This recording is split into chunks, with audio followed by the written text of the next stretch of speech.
yn y trin gwallt. Bore da, Tom. Writing edrych yn ffantastig.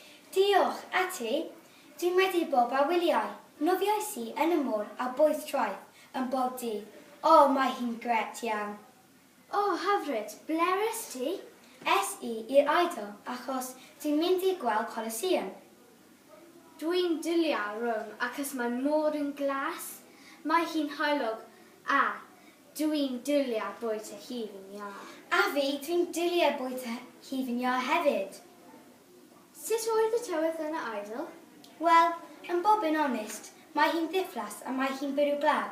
Felly, es i ddim yn nofio ar y traeth.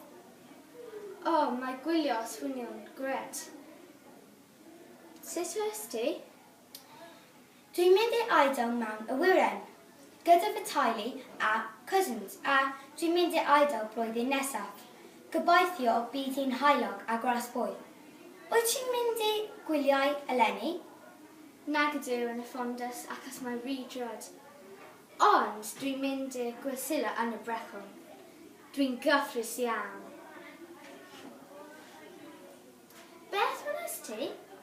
Es i siopiau a prynais i ice cubes achos mae'n weithiau boeth a hifnio achos mae'n flasus iawn. Wedi gofyn. Diolch yn fawr iawn. Dwi'n dwlu fy gwallt. Hwyl fawr.